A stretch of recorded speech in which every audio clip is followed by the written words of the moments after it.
Welcome back po muli sa aking channel. Kung first time po ninyong manood, don't forget to click like and subscribe.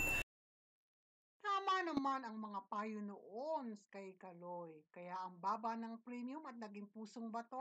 Yan ang reason kung bakit ang galing mong athlete. Tanga. Ipinagbunyi naman talaga ang kanyang tagumpay, subalit napalitan ng puot, galit at bumaba ang kanyang premium. Bakit nga ba? Kaloy Yulo, masyado nang matindi ang tabas ng dila ng batang ito. Hindi ko nakinaya. Ngayon lang po ako magsasalita tungkol dito. Hindi po ako sang-ayon.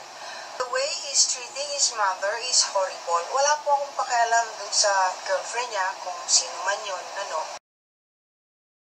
Siya bilang anak, hindi dapat nagtatrato ng magulang ng ganyan. Kahit anong sabihin, mali po yun. Yung pagtulong sa magulang ay hindi responsibilidad. Ito po ay galing sa puso ng taong marunong magmahal sa kapwa, kay nanay mo o hindi, pero lalo na kung nanay mo. Kung mabuti kang tao, hindi ka magsasalita ng kung ano-ano dun sa babaeng pinanggalingan mo kaya ka nabuhay.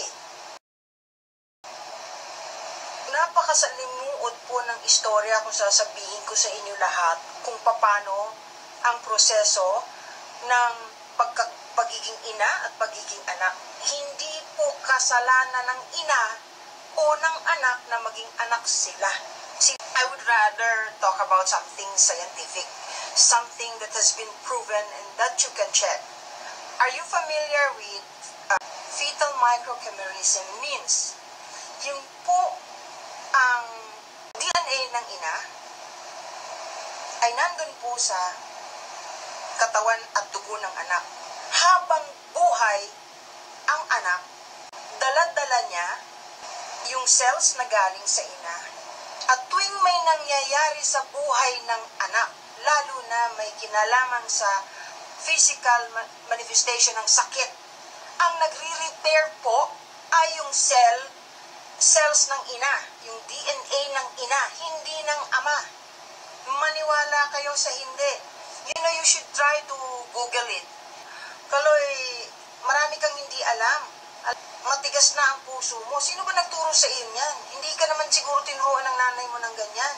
Kahit ano pang kasalanan ng nanay mo pa rin yan.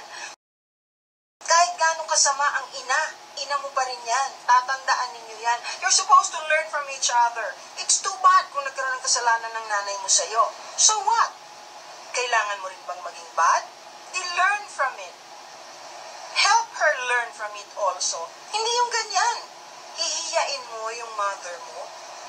Tatawagin mong magnanakaw. Tandaan mo, your cells galing sa ina mo hanggang mamatay ka. Kahit patay na ang ina mo, yan ang tutulong sa health mo. Yan ang reason kung bakit ang galing mong athlete. Tanga. Nasasaktan ako pagka may batang nagsasalita ng ganyan. Okay, hanapin ninyo to fetal microchimerism. Fetal, F-E-T-A-L. Micro, M-I-C-R-O. Chime, C-H-I-R-I-rism, R-I-S-M. Scientific po yan. It has been proven. It goes vice versa.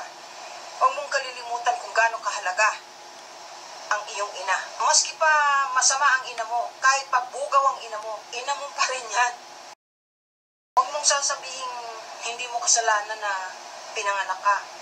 Masakit para sa akin yung ganyan. Kasi tuwing manganganak ang isang babae, ang buhay niya, yung isang paa ay nasa hukay na. Kung ayaw sa'yo ng nanay mo, sabi nga ng nanay ko pagka nagagalit sa akin, ang buti pa sinakal na kita nung maliit ka pa. Salita lang po yun. Pero ang ibig sabihin nun, ilinuwal ka niya. At hindi pwedeng sabihin pinabayaan ka. Kaya ka nga naging athlete. Kaya nga ang lusog mo. Kaya nga ganyan ang itsura mo. Kung may puso kang tao, kung may kasalanan ang nanay mo, patawarin mo. Huwag mong binabasto sa social media. Huwag, babalik at babalik yan sa'yo. Mag-uumpisa na. At saka yung sinasabi yung tungkol sa pagdadala ng babae sa bahay ng tinitiran mo nang nandun ng mga magulang mo. Obligasyon mo na sabihan yung dadalin mo, kung seryoso ka, dadalin mo at papakilala sa nanay mo, naturuan na magdamit ng maayos. Ang unang dapat magpakita dun sa girlfriend ng paggalang sa ina ay ikaw. Hindi niya igagalang nanay mo kung hindi mo igagalang ang nanay mo. Ngayon, gold medalist ka pa naman. Ibig sabihin, wow, macho kang galing mo, pero talon-talo ka ng syota mo. Kayang-kaya kang ma-influence.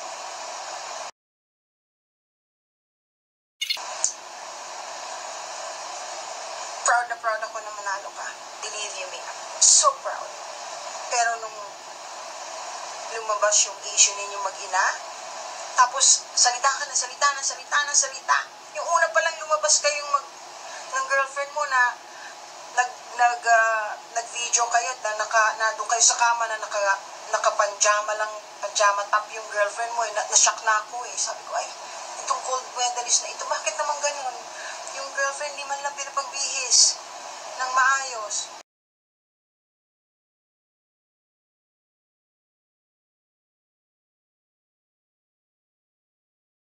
It's on you. Your girlfriend, what has she got to lose?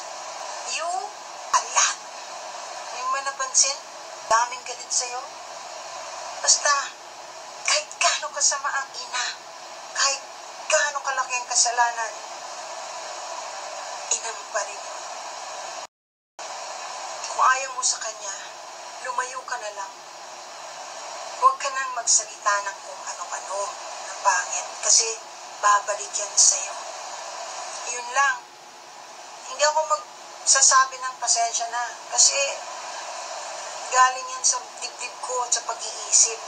Alam mo? Basta, balikan niyo lang po yung sinabi ko.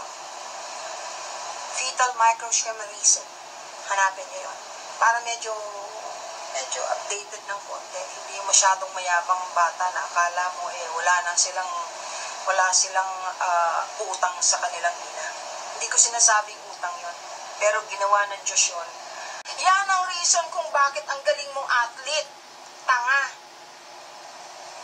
Ang DNA ng nanay mo, dala-dala mo. Yung cells ng nanay mo, dala-dala mo kahit patay na siya habang buhay ka para matulungan ka. Yan yun. Congratulations to sa gold medal mo. Binati kita nung una. Binabati pa rin kita hanggang ngayon. Sana, huli mo na yan.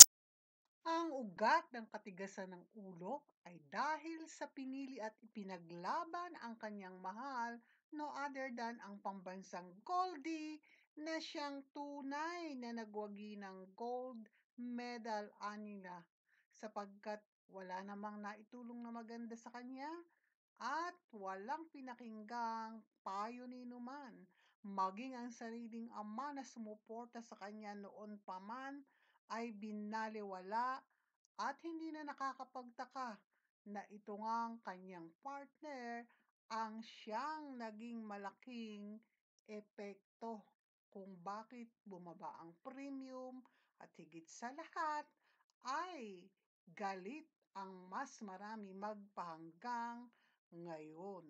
Ang mga magulang ay patuloy pa rin sa pagtatrabaho moving forward dahil ito ay kailangang mabuhay at ipagpatuloy ang misyon habang naririto sa mundo. Yan lamang po.